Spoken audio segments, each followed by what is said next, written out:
right? Yeah. Now, what the hell happened to you, man?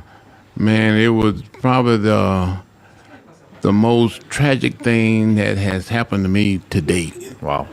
And it came out of nowhere. It came out of nowhere, actually. You know, I was just going through my normal routine, day-to-day routine. I had my daughter with me, and we were on just a meet and greet, you know, basically what I was doing. I started out with a seminar, and then we were doing the meet and greet. Well, doing the seminar, I remember doing the seminar, you know, I remember walking out there, and things were okay.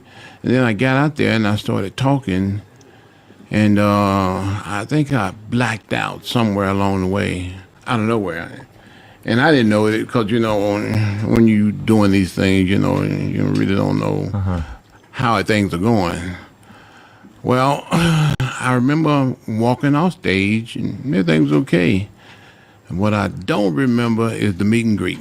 I did a whole meet and greet, you know, signing autographs, talking to people. And you don't even remember if you're feeling right? I don't remember anything about it.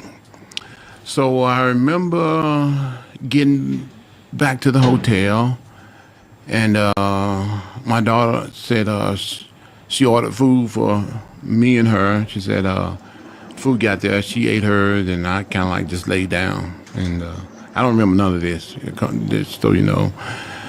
And I remember laying down, and like every 2 or 3 hours I would wake up, you know, because I had to catch a flight to go to the UK. And I never, ever, you know, like came out of, you know, this deep sleep I was in and had no idea about it. Well, the last time I woke up, I was like, man, I think I missed a flight. I remember saying that to myself. And then, you know, I noticed that I was going through a lot of pain. I'm like, why am I in so much pain? And it hit me hard. Everywhere? I mean, all over. All over. It wasn't just like in my arms or legs. It was just all over. Wow. I mean, just tremendous amount of pain out of nowhere. And I say to my daughter, I'm like, Lola, I'm in a lot of pain. I don't know what's going on. And she got on the phone, called Mom. Mom's like, let me take a look at him. So she showed Mom how I look. And Mom's like, call 911. Okay, I don't remember none of that stuff. I do remember we were in Wisconsin, and in the hotel. I do remember the paramedics showing up, and they said, man, you'd been like 15, 20 minutes later. You wouldn't have been here. I'm like, what? What happened? Crazy. And I don't remember too much of what he said.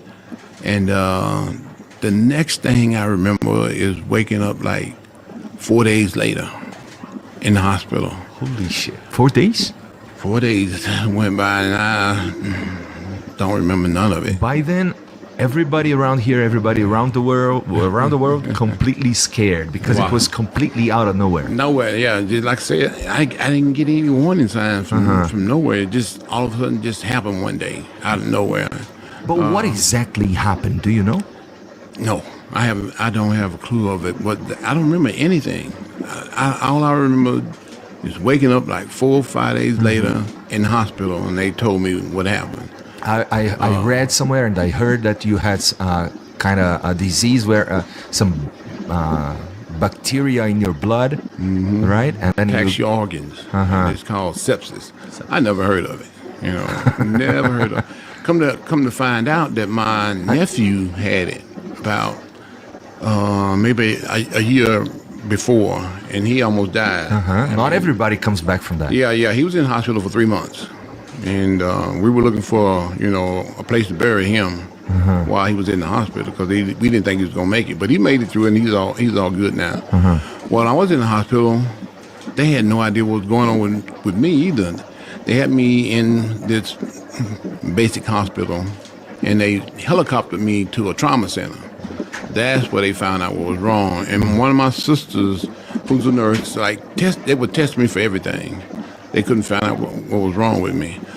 Well, my sister test him for sepsis, you know, because her son had it. And that's what they did, and that's how they found out what it was. Well, in the process of testing me for sepsis, all these other things, they found out that my heart had been working at 20% for the last 2 years. And the reason why is because I had a left ventricular artery that wasn't pumping blood properly. So they had to replace that artery, left ventricular artery. So once they did that, and they finally got me back out of the sepsis. They gave me all kind of treatments and stuff. I did. Oh man, they had me going through doing all kind of MRIs and everything. And about a week later, out of all the treatment I've been through, I think I was able to go home. So I was in the hospital totally for about 2 weeks. Because I went in on June 30th, and I left the hospital like July the 10th night, somewhere in there. I see. So, and to be honest with you, I still have some issues with it. I have this swelling in my left calf where they had to drain, where it swelled up so bad, they had to drain it and let all that fluid out. Well, my left calf is still swollen. And that was also, where they had cut me open, that wound was still there. And I see. I had to treat that, when I got back home. So it's been a whirlwind, but I survived it. God, Thanks God. Thank God. And it's really crazy because I know sepsis is very serious. Yeah. Not everybody comes back from that. No, because